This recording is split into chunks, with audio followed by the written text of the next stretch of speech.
Well, hello everyone, and very welcome to this session on placing women at the center of cancer care, looking at policies to prioritize timely diagnosis and early treatment. Also a big hello to people joining us online. It's sunny here in Gastein, and I hope it's sunny where you are as well. I welcome you also on behalf of the organizers of this session, MSD, the Swedish Institute for Health Economics and the International Health Literacy Association.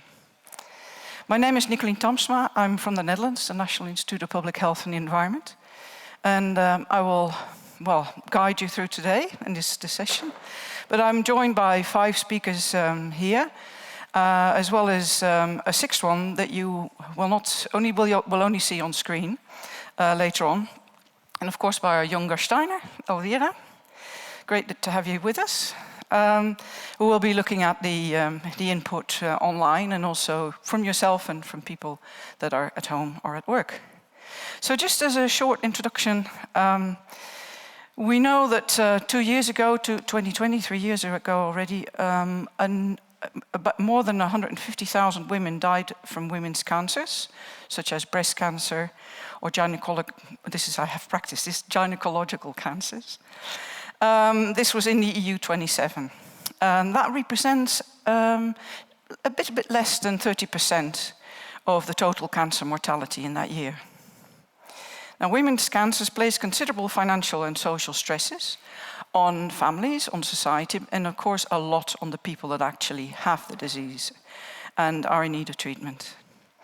Also, diagnoses at advanced stages, they are associated with higher healthcare costs and have indirect effects as well.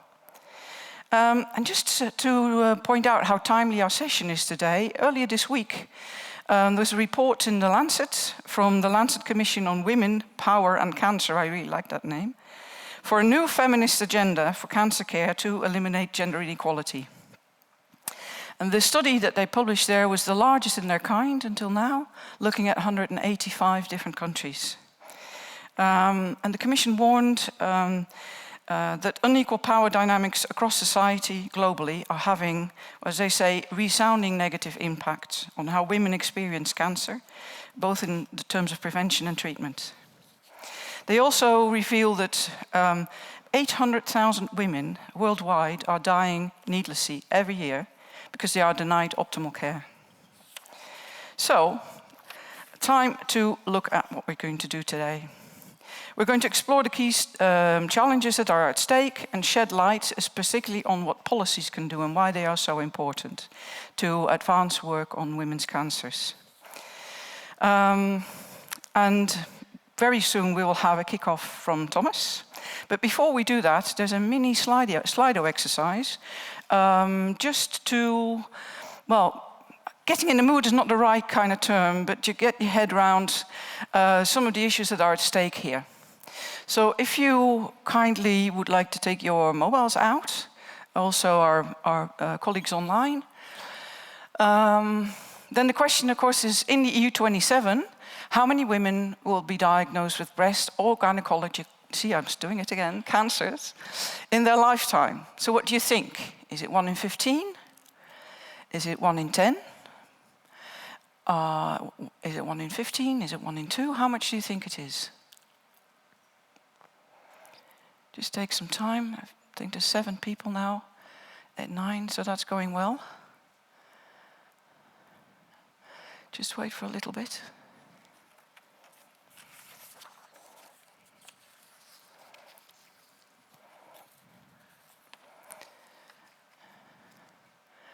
Okay, still moving a bit.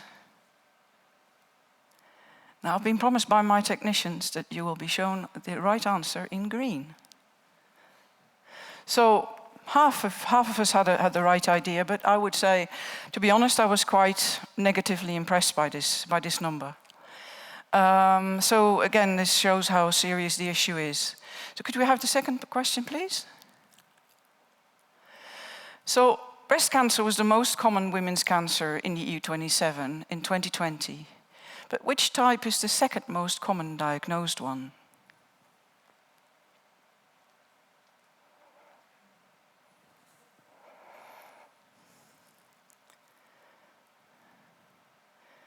They're already giving away the answer, which is a bit unfair.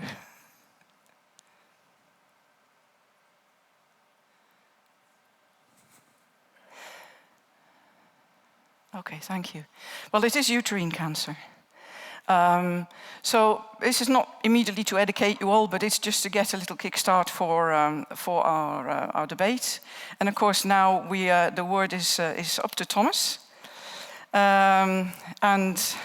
who's going to introduce. I'm going to sit down, and while you are going on stage, I will tell you a little bit about. Well, I'm not telling you about yourself, but I'm going to tell the audience that you are an Austrian health economist, but you work in Sweden at the Swedish Institute for Health Economics. And you were actually here last year also to share your knowledge on cancer and epidemiology. So you look at the economic burden of cancer and the value of patient access to cancer medicines. Thomas, let us enlighten us and tell us more. Thank you, Nicolene, and a very warm welcome also from my side. Herzlich willkommen. It's great to be here, and also welcome on behalf of the Swedish Institute for Health Economics. So I have indeed received the honorable task of providing some context for this session. And in order to do this, I took a look at the conference program, and I realized that there's actually just one other session so far that was specifically talking about cancer. So I thought it's a good idea to start by reminding ourselves why the fight against cancer is so important. And for once, it's because it affects so many of us. Almost half of us in this room will receive a cancer diagnosis at some point during our life. So that's 1 in 2. So that's why this answer 1 in 2 was wrong, because that's referring to all cancers in general, 1 in 2 being affected. We also saw that the number of newly diagnosed cancer cases has increased a lot. In 1995, we had 2 million. 2020, we had 3 million. Now we're heading towards 4 million by the year 2040. That's what you see on the graph to your left, the blue line at the top. You also see by the orange line that the number of deaths has been increasing as well, but not as much as the number of new cases, which already shows some of the progress that we have achieved in the fight against cancer over the last decades. The other reason why the fight against cancer is so important is that it imposes a significant financial burden on our societies. 199 billion euros is our latest estimate for 2018. Half of that number are health expenditure, and 35% is cost of lost productivity, also called indirect costs. These are the costs from cancer patients being on sick leave, having to retire early, or dying prematurely while they're still of working age. And then we have, last but not least, informal care costs, 13%, which is the value of the time that family members and other informal caregivers spend to help cancer patients with household chores, with transportation back and forth to the hospital. And the fight against cancer has actually featured already highly on the political agenda, at least at the European level. February 2021, I think, was a very memorable moment when our president, Ursula von der Leyen, launched Europe's Beating Cancer Plan. And for me, it was not just the fact that there is a plan, but the fact that it's really comprehensive and emphasizes actions across 4 pillars that you see here: prevention, early detection, diagnosis and treatment, and survivorship, and also the fact that there are some overarching aims defined and also some cross-cutting aims defined at the side. All of which is underpinned by a strong governance, which is embodied by the plan itself. So this is great. But this plan, you know, it's for everyone. It's for men, it's for women, it's for children. In today's session, we want to focus a little bit more on women with cancer and women's cancer specifically, which represent 41% of the newly diagnosed cancer cases and 28% of cancer deaths among women.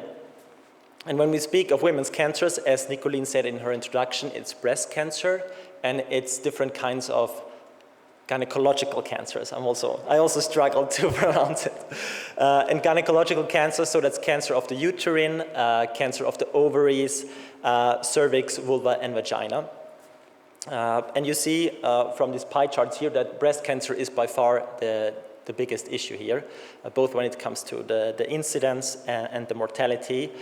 And then in second place, which you did not, or not many of you knew actually, was that we have uterine cancer, cancer of the uterus, in second place in the incidence. That accounts for 6% of all newly diagnosed cancer cases in women. Some of you might know this cancer type by another name or a subtype of uterine cancer, which is called endometrial cancer. But that's that. In terms of mortality, the second biggest one is actually ovarian cancer. Uterus cancer is in third place, and cervical cancer, which receives a lot of attention, and rightfully so, actually only accounts for 2% of both incidence and mortality. Now, the session is also about access to timely diagnosis and treatment. So in order to illustrate that issue, I tried to put up two charts here. To your left, you see survival rates in breast cancer. And I'm following here just the example of breast cancer. But it looks similar also in other types. So if you look at breast cancer, survival rates, a woman that is diagnosed in stage 1, very early, small tumor in her breast, has an almost 100% chance to survive her cancer. Whereas if she is diagnosed late, in stage 4, where the cancer has grown considerably, spread to distant parts of the body, it's only 27%. And similarly for the costs, treatment costs in stage 1, it's 31,000 Canadian dollars. Whereas treating a patient diagnosed in stage 4, it costs 289,000 Canadian dollars. That's around 200,000 euros. So you see a 9-fold difference here between stage 1 and stage 4, 9-fold. And I think that tells us really that it's important to focus on early detection, not just because it can save lives, but it will also help us save some healthcare costs. And the picture would look similar if we look at productivity losses, indirect costs. It would be the same as for the treatment costs. It would be lowest in stage 1 and highest in stage 4. So even for the economy, it's beneficial to diagnose and treat as early as possible. Now I'm going back to Europe's Beating Cancer Plan and the 4 pillars, because I do believe that we need a holistic approach, a comprehensive holistic approach to improve the care of women with cancer and women's cancer. And I just put up here some examples up for discussion. For instance, in prevention, my first thought went to HPV vaccination, where we can prevent almost all cases of cervical cancer and many cases also of cancers of the vulva and vagina. Early detection, we have breast cancer screening, we have cervical cancer screening, but also awareness campaigns to raise health literacy. Diagnosis and treatment, we have diagnostic testing for BRCA mutation, which is important for women with breast cancer and also ovarian cancer. We have access to novel medicines. Here I mean targeted therapies, I mean immunotherapies, which have been launched now for the treatment of many different women's cancers. And for the last area, survivorship, access to rehabilitation services, and also making sure we have some flexibility in how we are able to reintegrate women with cancer back into the labor force, because many women, especially with breast cancer, also cervical cancer, are still of working age when they are diagnosed with cancer. So that's very important. And my final slide is about some key elements of the societal impact of cancer and women's cancers. Because you know, when we think of cancer, we think, of course, of it affects our health status. We might die from cancer. Yes, that's true. So that's why I put this on the top. But if we go around this here clockwise, cancer also affects our quality of life. We will require informal care, so some help from family members or others. It will also affect our family life, not just from the fact that we need informal care, but also from the fact that, for instance, treatment with chemotherapy will affect women's fertility, Or if you have surgery for uterine cancer, ovarian cancer, they will remove those organs. So if you're still young before menopause, you will go through menopause. So it has a profound impact also on family life. Impact on working life I've already mentioned, but all of these elements together also have an economic implications. And here I mean economic implications for the patient, for herself, for her family, for the healthcare system in terms of the treatment costs, and for the economy in terms of the productivity losses that we see. So by improving the quality of care of women with cancer, we should always have all of these elements in mind and not just the health status. And please also keep these elements in mind now when we move on to the next session, because I believe we will listen to a patient story, and I think you will hear many of those elements being addressed by the patient. But for now, thank you very much for the attention, and once again, welcome to the session.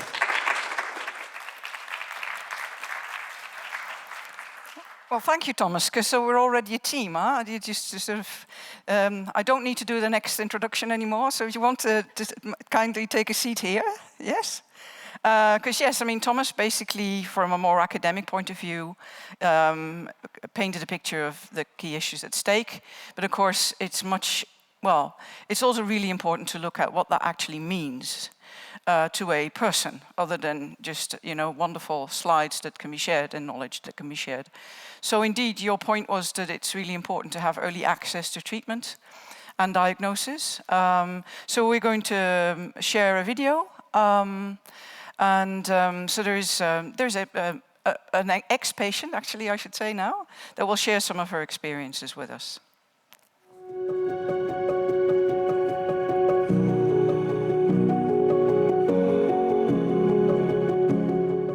My journey as a triple-negative breast cancer survivor started in 2017. I was diagnosed at the age of 31. After I received my diagnosis at the One Stop Clinic, my treatment pathway involved me having chemotherapy with neoadjuvant immunotherapy.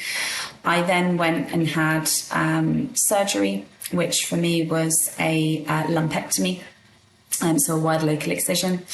And then I had radiotherapy followed by more immunotherapy. Clearly, having a diagnosis of breast cancer and going through the subsequent treatment is very traumatic for anybody.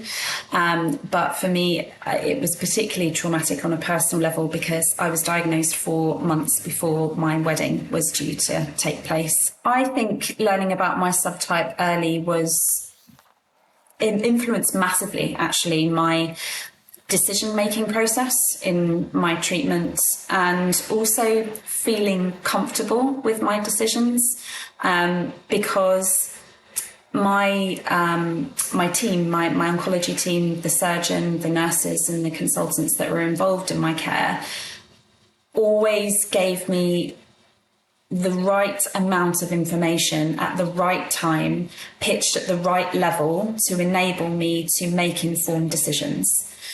So right at the beginning, the first day that I got diagnosed, I was told that I had triple-negative breast cancer. I had no idea what that meant.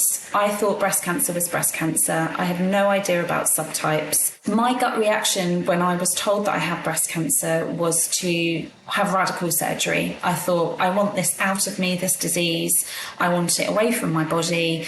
And subsequently, after talking to other survivors, other people going through treatment, I understand that that's pretty common. But actually, my surgeons, my team told me that for this particular cancer, and for many actually, the best treatment pathway is to have chemotherapy, and in the case of TNBC with adjuvant immunotherapy, to shrink the tumour, because then hopefully when it comes to the surgery stage you will be able to have less radical surgery if you have a reduction in tumour size or a complete pathological response. They also talked to me about the benefits of having chemotherapy kind of flush out the system, if that's kind of a way to describe it. And they also gave me lots of kind of evidence for these treatments and how they had worked for other people, outcomes, statistics, their view, their recommendation, and then they left it to me to make an informed choice and an informed decision. They guided me towards a pathway. They told me what they thought was right and reasons, but then they ultimately left it up to me. And I really respected that, because at every stage they treated me like an intelligent individual that was capable of making their own choices. And yeah, I really appreciated that. I have just approached or gone over my 5-year all clear. So I'm very happy to have reached that milestone. Since becoming, well and having my treatment and being in recovery, I've achieved a whole bunch of things that I'm so glad to have achieved. I've completed my master's in clinical education. I'm a mental health nurse by background, so I went on to do that at university. I now work in a university, so I've got my dream job of becoming a mental health nurse lecturer. And yeah, life is great, and the future is bright. And I'm very thankful to the treatment that I received and all the clinicians involved that helped in my recovery journey. So I should say thank you to Lauren, who's not with us, but it's really great that she's sharing her personal journey with us, and it really, shows how important it is to have good access, but also to be well informed and to be empowered to make the right decisions. So we will look at those kind of things. So I'm now inviting the people in the panel on the stage. We're going to be looking at health literacy. So Christine Sørensen will join us, who's a member of the International Health Literacy Association, and who doesn't know her, she is Mrs. Health Literacy, I would say. Nicolette Antone, she's head of a breast cancer center in Romania. So she comes in with a clinical experience, which is absolutely fantastic. And then we have Domenico Fiorenza, I should say. I will have to practice my Italian. He's at DG Santé working on cancer, and he will tell us all about the cancer plan and the implementation. And then, of course, we have Janelle Krishnamurti, is that all right? Vice President and Head of Global Public Policy at MSD. So I would say, great panel. And of course we have you online, we will bring you in, so you use the Twitter or other ways to engage with us, because we will bring you in also here, of course, those of you that are with us here in the audience. Right, let's start actually, because we want to look at the role of policy here. So let's start with your Beating Cancer plan. Domenico, at the ready with the microphone. Because the European Beating Cancer Plan is a jewel in the crown of Commissioner Kyriakides. Huh?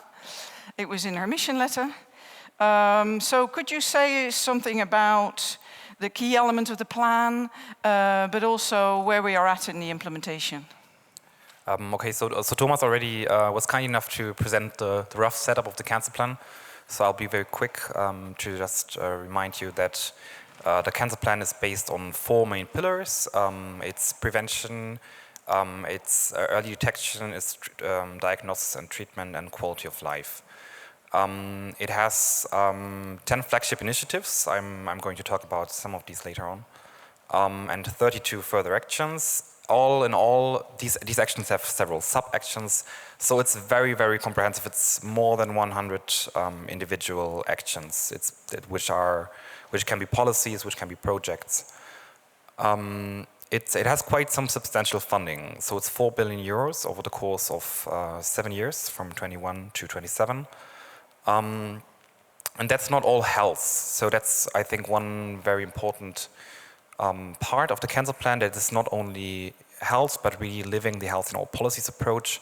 It's involving research, it's involving the economy, taxation, agriculture, really all sectors that are affected. There's an implementation roadmap that allows to track the progress of the cancer plan. It was published in, the cancer plan was, as we heard, adopted in February 2021. The roadmap, the implementation roadmap, was adopted in November 21, and there was a first update in 22, and we will have another update this year. So it really allows stakeholders to see how these actions are evolving. There are several policies already adopted and a great number of projects. So we have, I think, 28 projects running on the EU for Health program. And there are many more to come. So it's still, there has been, many actions have been kicked off, have been launched, and it's really just started. So, but the implementation is in full swing, I would say. Full swing, that's Yeah. great. Can I just see hands up, who is actually familiar with the plan? Oh, super, that's great. So we're having all the experts here and people that you might be working with from DG Santé are already working in actions or working on, and of course, this really is like a policy framework as well, huh, for the Commission. So that's how I should see it. Can you say a couple of things maybe about, we'll be talking later about the importance of health literacy, for instance. And access to services. Can you say a little bit more about how the plan addresses that and whether there's any actions on there? So health literacy is addressed in, well, the concept per se is not literally mentioned, but it runs through several of the actions. For example, we have the European Code Against Cancer, which I assume you all know. So it's 12 very basic, very actionable messages to everybody, basically not only to patients, on how to decrease your risk to develop cancer. And these messages are currently researched and updated, supported by IARC, the International Agency for Research on Cancer. And there will be an app also to support the rollout of these messages. So that's one important action in the area of health literacy. We heard Thomas suggesting awareness campaigns for screening, and that's actually one thing the Commission is doing. So there has been awareness raising campaign on cancer screening, specifically on breast, colorectal and cervical cancer. So it's addressing 2 of the cancers we have heard about, affecting women particularly. And this campaign has been rolled out in 5 member states so far, in Belgium, Cyprus, Estonia, Malta, and Cyprus. Did I mention Cyprus? I did, right? Yeah. And might be rolled out in more countries in the next year.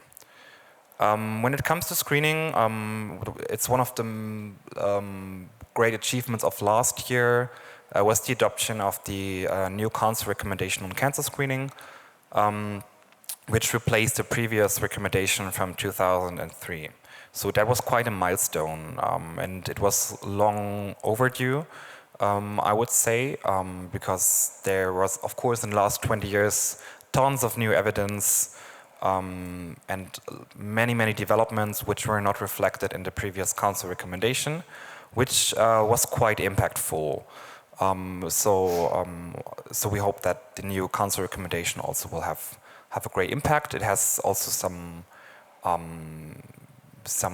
goals. The goal is to achieve 90%, to offer to 90% of the eligible population breast, cervical and colorectal cancer. And it will also push for the rollout of lung, prostate, and gastric cancer based on further research. But particularly talking about breast and cervical cancer screening programs, these are not yet implemented in all member states. And where they are implemented, there's of course always room for improvement. So there will be again a number of projects and especially a joint action involving member states authorities to support this goal to extend screening and to improve screening programs. This joint action will start early next year, I think. It's currently being developed by member states, and that's that's one important thing, of course, to know. Ultimately, it's up to member states, right, to do the screening programs. And the Commission is providing the recommendation, it's providing the funding to support that. Okay, thanks. I'm hearing the word member states quite a few times. I mean, we are looking at policies and the relevance of policies as well in this session, of course. So what I get from you here is that this recommendation is really helpful for member states to then move on and do more work on screening. And you will be supporting them with financial means to do so. So that's really great. One more question before we move on to Nicoletta. Can you say a couple of things about how the Commission is working with women, stakeholder organizations, maybe specific women's patient groups, given that we are actually looking at the impact on women in this session? Yeah, a very important point. So the cancer plan has a specific governance mechanism that's actually working together with the cancer mission. So it has a very strong interaction with the research part. And the cancer mission, the cancer plan, they have a common governance mechanism. So to involve the affected stakeholders. That's of course member states. It's Commission internal. So because the cancer plan goes very much beyond health, many services, many units outside of Sante are involved. Mm-hmm. And then finally we have the stakeholder contact group. That is the group that's including all the stakeholders from patients groups, from medical professionals, the industry. Any women's groups in there? Of course, yeah, of course. It's That was my question. No, of course. Women's groups like Europa Donna, I would say is probably the most known one. They are in this stakeholder contact group. We have the commissioner is very active, and also the commission staff is going to stakeholder events and talking about the plan. And there is involvement of these associations of civil society through the projects, of course. And then we have regular interactions with individual stakeholders. So there's I think it started with the setup of the plan, really, that stakeholders, including women's groups and women's associations or like breast cancer associations, help to set up this plan and really are involved to implement it on the ground. Okay. So I think that's essential really for the success. Thanks a lot. Okay, let's move on to the clinical world. Nicoletta Antone, you are heading a breast cancer center in Cluj-Napoca, no doubt this is much better pronounced by yourself, in Romania. You're also the chair of the Romania Breast Cancer Group and a member of the Women's Empowerment Cancer Advocacy Network. I like it. So please, can you say a couple of words, based on your experience as a clinician on breast cancer and cancer care? How has Romania, your country, been able to work with, to support you with policies so that you can do your work in a better way? Thank you for the question. First of all, I would like to say Domenico has presented so well all the Euro-BT Cancer Plan recommendations. So right now I'm just going to present what is actually happening on the floor from the clinician's point of view. So as you know, in Romania, the National Cancer Control Plan has been put in place just in July 2022. And there are several measures that have been taken, some of them on regards to screening, that have been implemented 2 pilot projects on screening on breast cancer and cervical cancer in the northern western area. And my institute is actually leading the pilot project. On the other hand, another thing that has been started, it was this network of public and private sectors. So this is also very important because we need a national network so that patients have a better journey among the systems. So not only that we are trying to do the national networking between the public and the private area, but there also have been taken measures between the Romanian centers and the European centers. And in this fact, we have started to certify dedicated cancer centers. So I have coordinated and we have started actually in June 2021, but we only had the audit in December 22 for the first certified breast unit in my country, which is an European Cancer Center certified.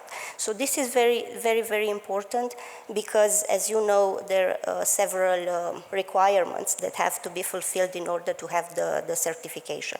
So this is another measure that has been taken. On regards to personalized medicine, which is also very important, there have been discussions, and I believe like in the next month or so there will be reimbursed the biomarkers for several treatments, which is also very important, as I know for some time there were only like vouchers or companion tests and so on. So this is very important to have also, and hopefully the genetic testing will be reimbursed anytime soon. Because as we saw, the triple negative young breast cancer patients, unfortunately, there are a lot of young patients. Yeah, yeah. So that actually sounds quite impressive, and also to see that you're working, that you put the patient journey in the center, and trying to work around there and develop, you know, across public and private providers to make sure that the patient is actually served as best as we can. So that's really encouraging. Thank you for that. So you have a national cancer control plan already in Romania, do you? Yes. Yeah? Yes, we do, and as I said, it was implemented just in July 2022. Okay. So how long will that? So this will provide a great stepping stone to do more work at national level. Yeah, make progress. I hope so. Should be coming back in a couple of years to we are all working to tell us more about all the wonderful things that you've done in Romania based on that plan. So just as a final question now, so we can move on to Christina. So if you say what challenges are remaining now? I mean, obviously there still are lots, but if you could make your pick of one particular one that you think, well, we really need to work on this, and policy would help very much to do so. Yes. So as we have already discussed, and I have already mentioned, we do not have a standardized patient journey.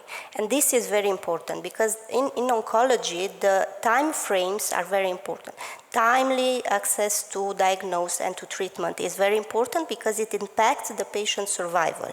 So this is very important for the authorities to understand, because a patient needs to have his diagnosis in maximum 4 weeks and so on. So these are things that we have to understand and that need to be put in place in order to have a meaningful impact on patient survival.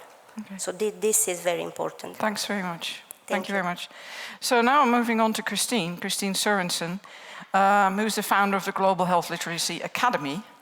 And you are a well-known advisor also on the implementation of health literacy to lots of different actors, right? So, you know, industry, academia, governance. So I think health literacy is an important component of the cancer plan. So how do you overall see the importance of health literacy in reducing the impact of cancer on women? Yeah, thank you. I was thinking when you were talking, Nicoletta, that you said you didn't have a standardized patient plan, but I just turned 50, and when you're 50 you get all kind of letters from authorities, and I'm privileged to be living in Denmark, and it's so standardized, so you just kind of jump on a train and follow it. Actually one of the tests were positive, and then you're sent to specialist care, and then that is positive, and then you go to a surgery, and then you go to another test. So that journey, it seems standardized, but it's also full of a lot of worry. It's you're dreadful. It's a dreadful disease. But I was lucky then, after 9 months, I get my letter that I'm cancer-free. So this is, such a big relief. But here, not everyone gets such a letter to clarify this situation. And actually, I lost 4 friends already this year, and another friend told me that after 10 years, she was now cancer-free. So just to remind ourselves, there are persons behind the numbers, and we do the policies for people. Yeah. And when we are talking about health literacy, it's much about what information do people have, do they understand, so that they can take informed and shared decisions, and can they actually take the necessary steps to follow up. And for those 4 friends, they took different journeys. So one, she was given up by the standardized healthcare in her country, and she chose to go to India to get holistic treatment. Another one was also quickly realized there's not much to do, and he decided to go home and have the last time with his family. Third one decided to join all the clinical trials he could do. And the fourth one had a long life with good quality after he eventually passed away. So we're not talking about one-size-fits-all solutions here. It's really important, as part of health literacy, to take the time to listen to people. What we also heard in the story, how she was so relieved that she actually was received as an intellectual property. I was going to say intellectual person in front of you that can think and take critical decisions. Yeah. So this is what health literacy is about. Right. Yeah, so really ultimately it's about real people and taking their, also their capabilities into account, target and tailor-made work. But then apologies for then going back to policy. Because I was wondering, this new recommendations, it's again another piece of paper, but it's meant to help, also meant to help real people. There is somewhere in that document, there is it says some things about health literacy and how that can further be strengthened. So I don't know whether you've had a chance to look at this recommendation, and how do you think this can help, especially national or regional government to strengthen health literacy work? Yeah, so we are very pleased, of course, to see that health literacy is one of the priority areas in the Beat Cancer Plan. And we learned from countries in Europe that are already now including health literacy as part of their national cancer control plans. There are not that many, it's about a handful. This Germany, Belgium, and Portugal, among others. But we do see that those countries are also countries that have included health literacy as part of other national plans and strategies. So this is a sign that it is possible, and the action is possible, and funding is possible, and it is our hope that with the European instrument, we can learn from them and inspire other countries to do the same. Mm-hmm.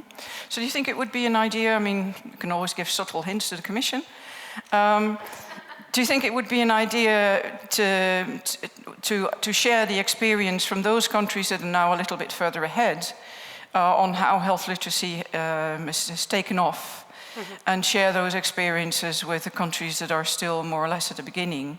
You think that might be a gentle suggestion? Yeah, and I want to to make my suggestion even more clear, because I also think we know in this room what gets measured gets done. And so it's fine, it's in the Beat Cancer Plan, but we also need a mechanism to follow up. And I know, Thomas, you've been busy showing us all the statistics, and there is certainly a win, not only in quality of life, but also in terms of the economic perspectives. And health literacy is really big business. It's not just an individual concern. It's really for us as a society to take responsibility. And this is where I do hope that the Beat Cancer Plan will be an instrument for countries to set up cancer literacy studies, hopefully as part of the larger WHO action network, where we already measure health literacy at population level, and we have 17 countries doing that. We will look into organizational aspects, so actually not blaming people for not following up, but designing our institutions so that they are fit to match people's needs and concerns. And I hope then in some years you will see a difference in your statistics. Super, yeah. I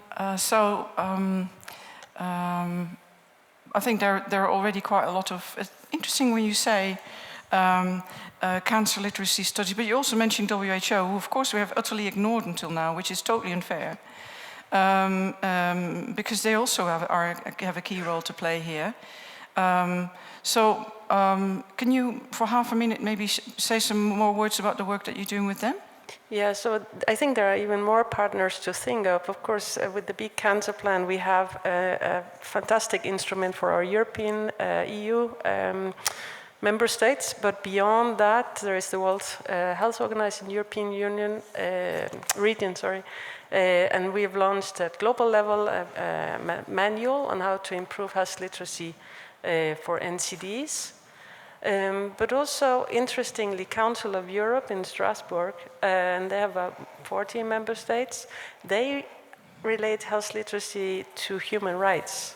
And I think this is also something we can discuss today, this access to treatment, access to screening and so forth, linking it to human rights. So it's not something you have to ask for, it's something we should provide to people. And for both, I would say, EU now have the plan, but WHO and Council of Europe have manuals, so you can start tomorrow, doing this. Also for countries where it's still not in place as a standardized solution. Okay, well, thanks very much for that. I think that just also, makes us aware that there's actually several international players here that each from their own role can support regions and member states and patients and clinicians and everybody else. So they all have a different role, huh? But they can also strengthen each other's work here. So that's good. Okay, well, now we have to turn to Janelle Krishnamurti. And if you don't mind, I'm going to read a little bit more about you, your background. And that is because I'm not so familiar with American politics. And maybe there might be more people. And it's important so we understand where you're coming from. So basically, of course, with MSD, but you were a health policy staff director at the US Senate for the Health, Education and Labor and Pensions Committee. So you're at the Senate, which has jurisdiction over the American health institutes, which I find extremely impressive, to be honest. So you're also a scientist, you're a doctor. So you have different roles. You're a clinical psychologist.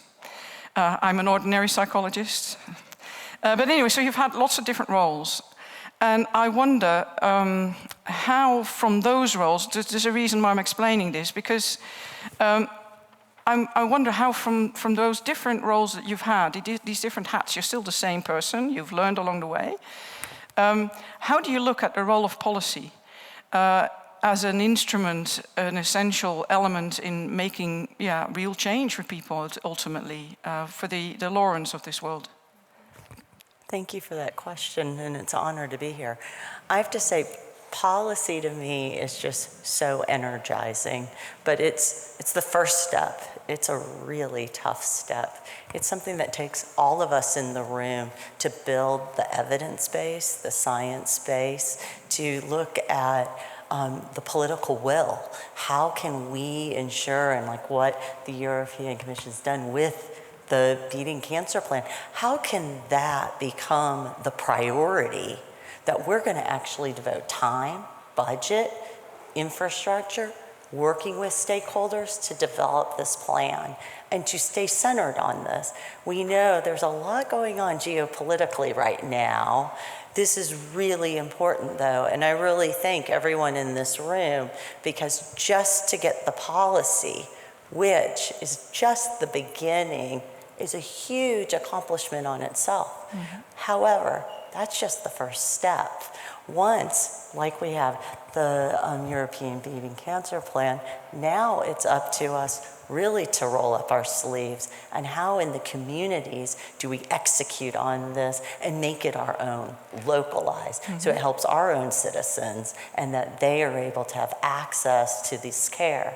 I find a similarity when we develop, and it's very hard to develop medicines and vaccines and the medical intervention, but that's just the first step. It's nice to have this nice shiny thing that could save your life, give you quality of life, However, if we as multiple stakeholders don't come together to figure out what are the barriers in access, from empowering women so that they know how to make educated decisions, and boys and men. And I am a biased, but I do agree with what Thomas and you said, that woman is very much many times the center of many of the decisions that are happening with their parents themselves, their partners, their kids. And so if we have them as educated adults navigating these systems, that is where we can make a real difference in society, in our budgets, and really thrive as a community. Yeah.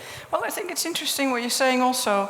I mean, those of us working on policy, they know that sometimes even just developing it is an uphill struggle, right? Oh. But what you're saying then is to say, well, actually, you know, once you've got the policy, that's only the start. You've got to make it work. You've got to translate into reality, which is why it's helpful that Santa has an implementation plan. But again, you know, that is the next step. So for me to get to Thomas, there's still quite a lot of things to do. Yeah, and it's really nice for you to remind us that there's sometimes we think, oh, well, you know, we have this policy document, great.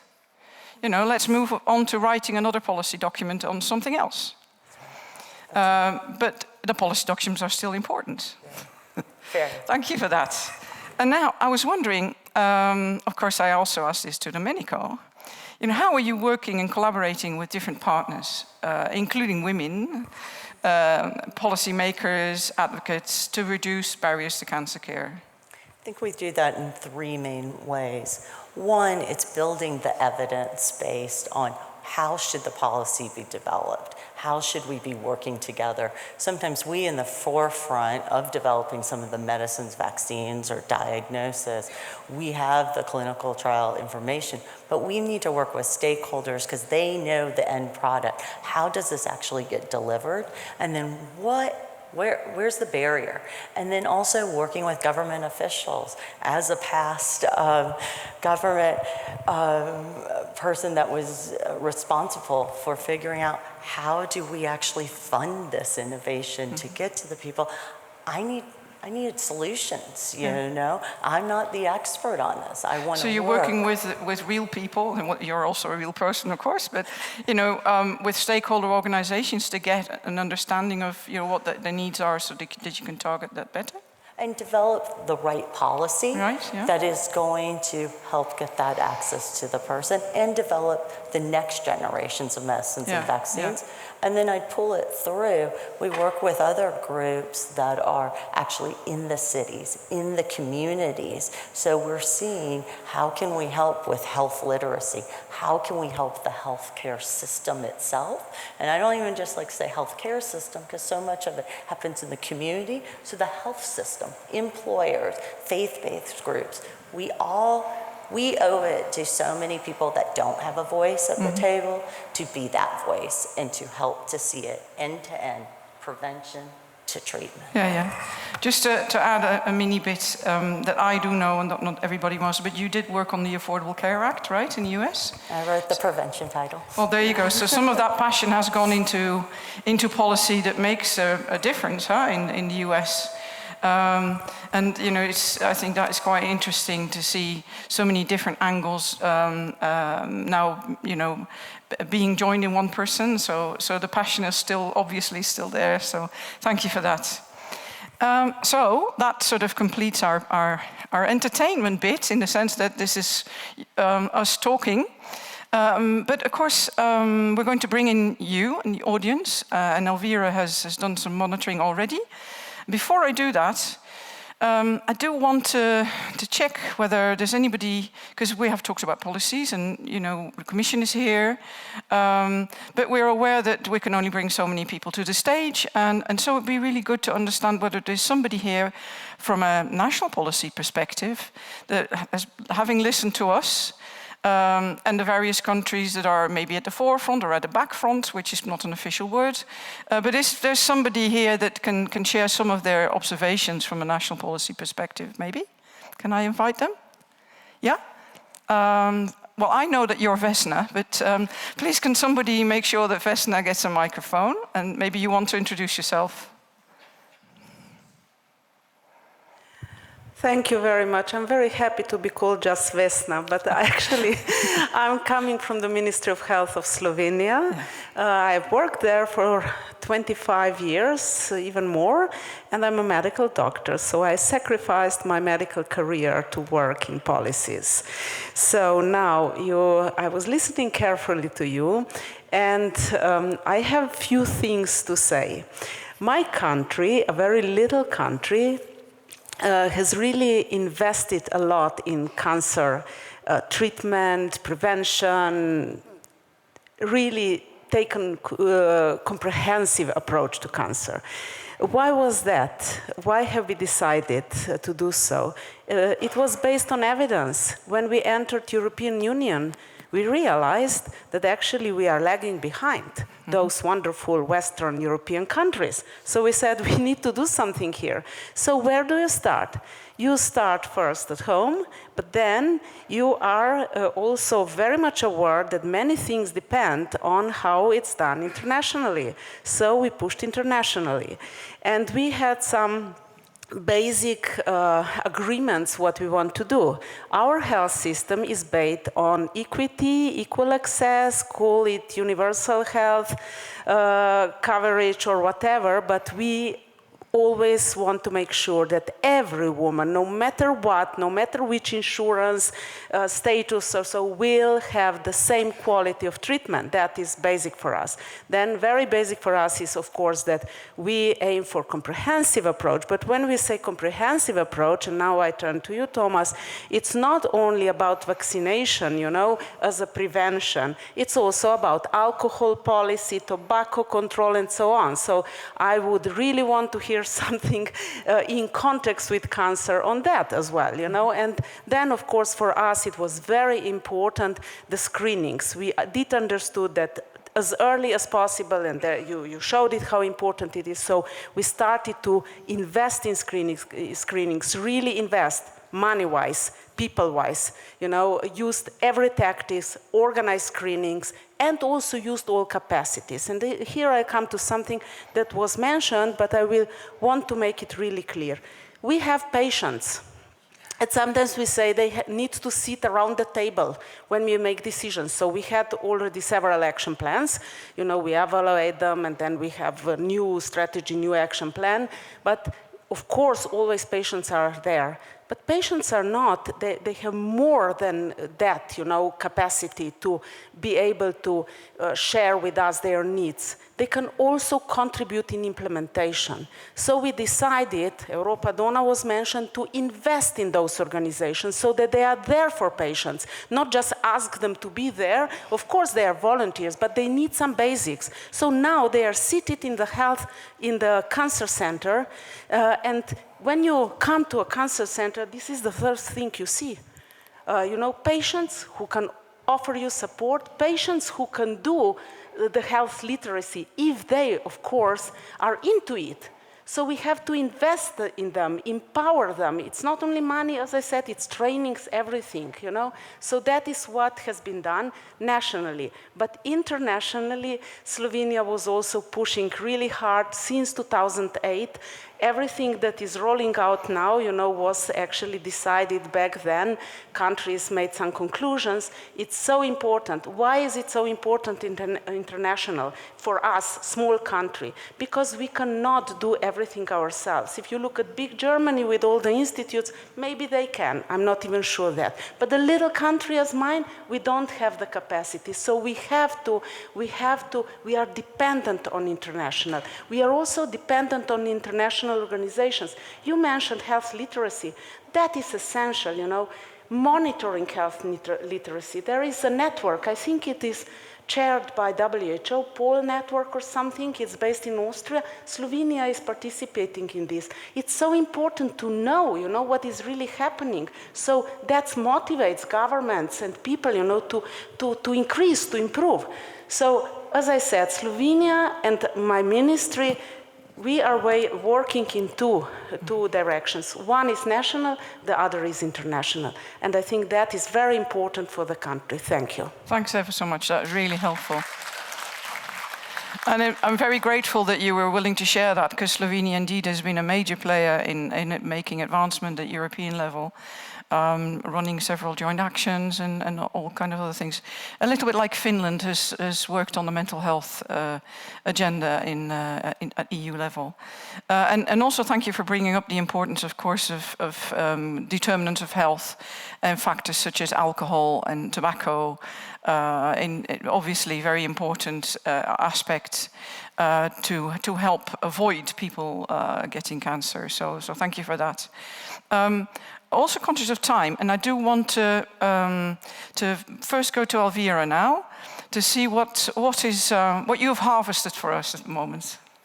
Of course, so there are a couple of questions in the online discussion, and I think let me bring the most important for you on the table.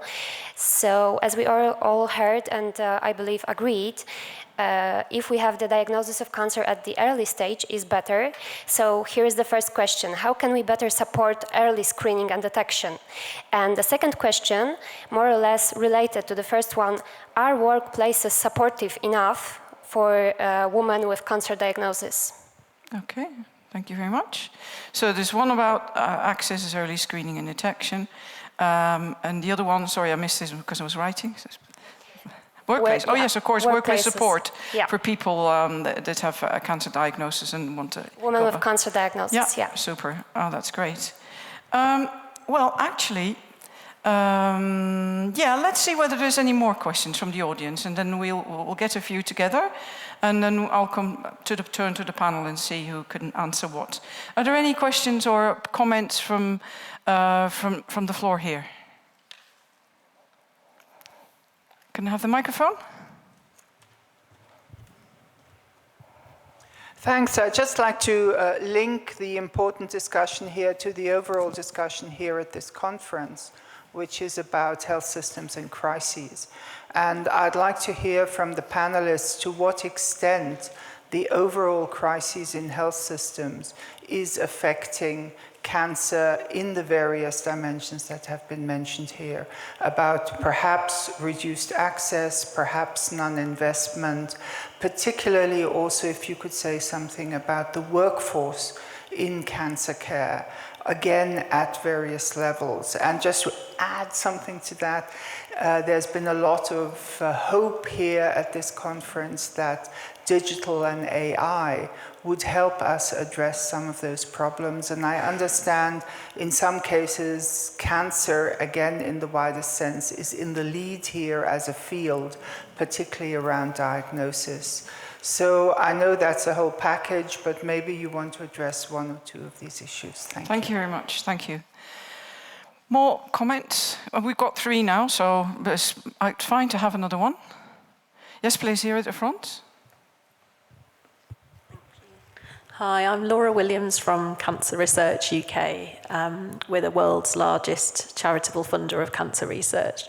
So we're in the middle of a spending period at the moment. We're spending over 5 years, the equivalent of about 1.7 billion euros on research. So my mind is absolutely buzzing. I could say something about absolutely everything. And I guess the first point actually is just how much the UK still wants to be part of these discussions and knowledge sharing and so on. So, please keep talking to us.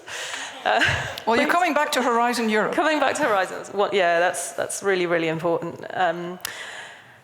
Thinking a lot about the point that was made about implementation, and we're investing some more in implementation science, and I'd be really interested in hearing other examples about kind of building that evidence base for that implementation question, because we've had a national cancer plan in the UK and various plans in the nations within the UK as well for quite a long time now. I think our first national plan was probably the year 2000. It's pretty comprehensive, but they've never been implemented properly. We host the International Cancer Benchmarking Programme. I don't know if anyone here is part of that, because it's a really interesting global piece of work.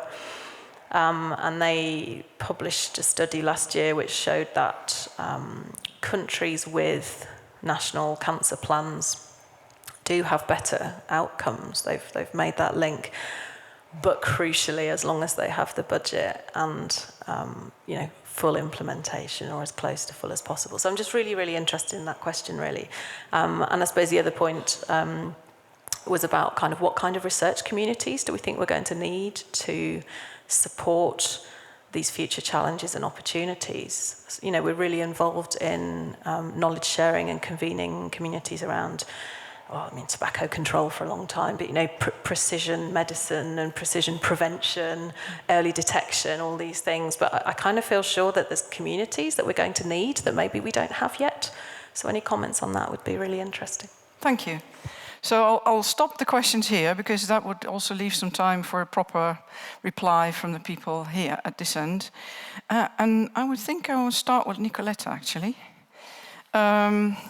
Because to make the link with the health systems crisis and Ilona's question, to see, how do you feel the workforce? You are part of the workforce, obviously. How does the crisis in the health systems, the current one that we've been debating for 3 days now, affect your work and that of you, of your colleagues in real life? And what would you need? Yes, so of course we all know that during COVID and with all the crises, our work has increased, and we all have discussed about the burnout and all the problems that the workforce persons were encountering. So this of course, it's very obvious. And we do have, I think there are some studies on this and so on.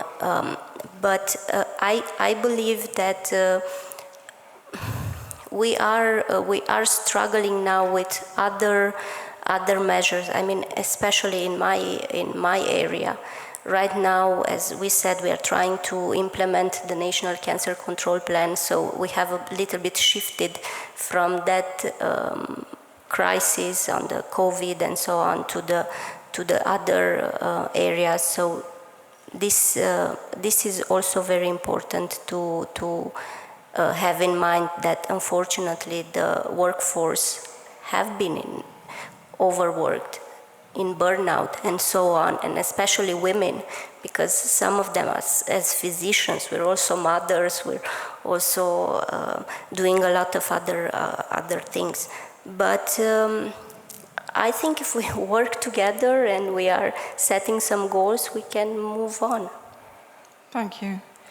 Thomas, yes, would you like to say something? Yeah, I mean, related to the workforce crisis, I think there was also a very good example just now in the summer coming from Sweden, where there was a big trial results published on mammography screening and imaging analysis. Because in Sweden, it's standard that if you do a mammography, like an X-ray, it's always four eyes that look at each picture. So we want 2 people to independently look at the picture to make sure we're reducing the number of false positive diagnoses. And there has been a big trial conducted in Sweden and concluded that we can actually replace one of these 2 persons by an AI algorithm, and we get just as good results or even slightly better results. So we can now replace one of these radiologists that is supposed to do the double checking with an AI tool. That would help to alleviate some of the workforce crisis. I mean, that's one example. Of course, we have many different functions involved in the treatment of cancer, medical oncologists, the pathologists, and so on. But that's one example where we can actually see some progress. Now, of course, it needs to be implemented, but it can help. Okay.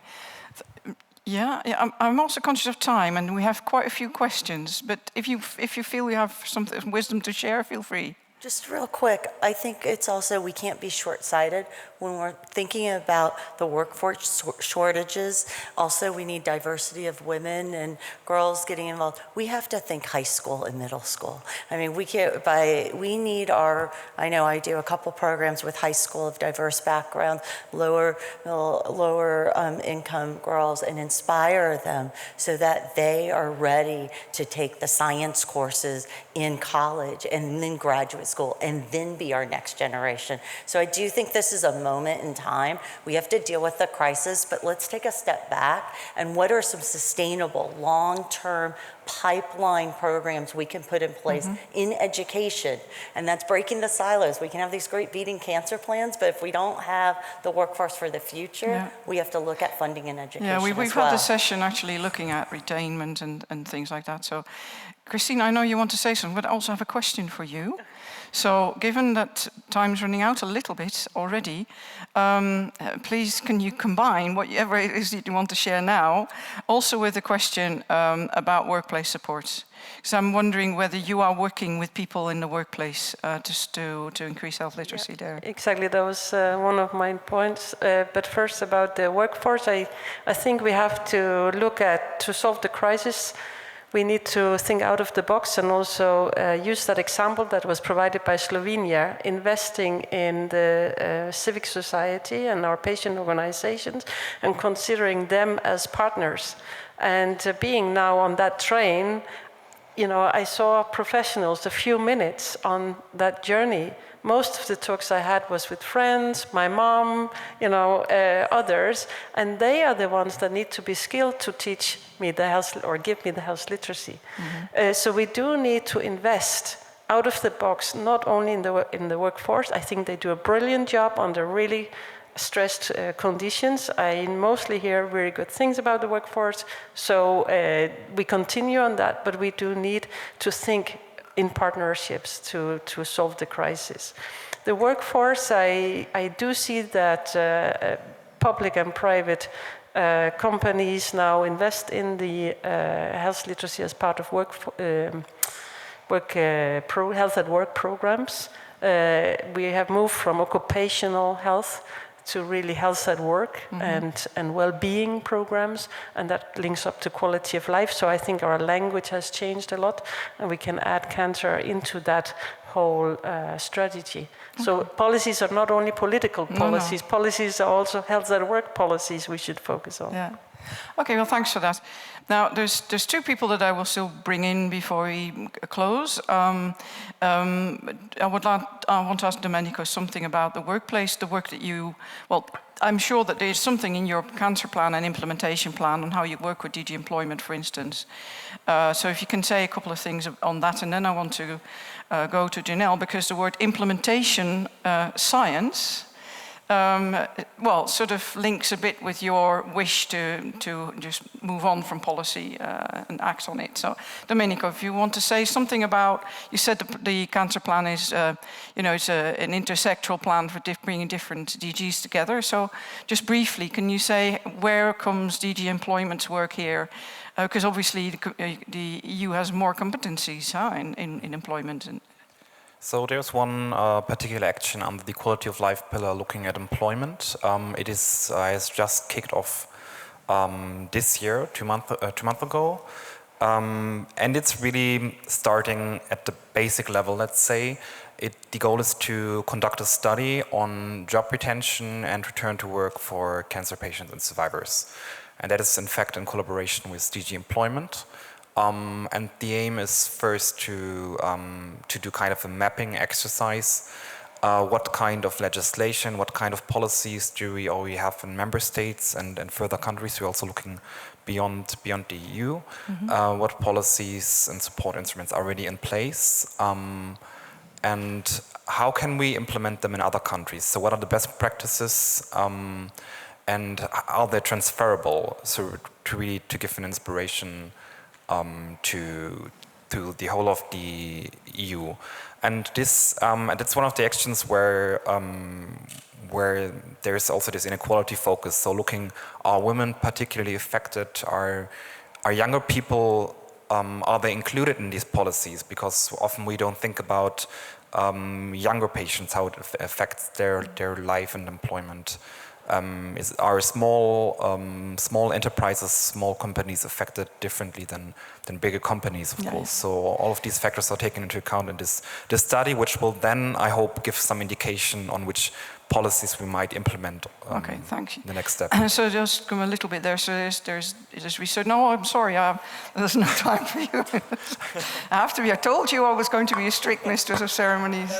example from Sweden on the workforce. You know, because many member states in the EU don't have this, but in Sweden you can be on sick leave 100%, 75%, 50%, or 25%. This is something very concrete that does not exist in many other member states, and that would help cancer survivors to have a smooth transition back into work life. Something very concrete. Hopefully, you will. Yeah, I mean, it's basically about getting the best practices from different countries, and that's really something that the cancer plan DG Santé can help to gather good practices, but also to come back to the question about the research element, to make sure that you get implementable research results and bring that forward. So, famous last words, and that's basically to look a little bit at implementation. To look to, because you said, policy is only the start. So what would be your mini wish list if you would say, the art of implementing, what would be your key learnings from that? And of course, you're from a different part of the world, but implementing is, it's getting your sleeves rolled up, really. That's right. I think what I'd say, and I think this is translatable to all parts of the world, if we all have this one mission of trying to make a dent, and I think the official from Slovenia said it the best, we all are held accountable to make this implementable so that it won't take one person. There's not one person that is going to win. For us to make a difference for the patients, preventing for our citizens, it will take all of us, all throughout civil society, working together to give access. Thank you very much. And at that cheerful note, I would really like to thank the panel.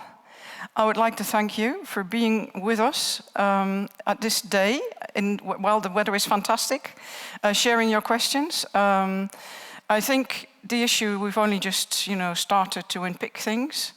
And if you're on your way later, then you can also always look at this Lancet report that came out this week, if you want to read something substantial and informative. And hopefully this session has helped you a little bit to think further ahead on the importance of women in cancer. Thank you very much, and enjoy your lunch, I think it is now.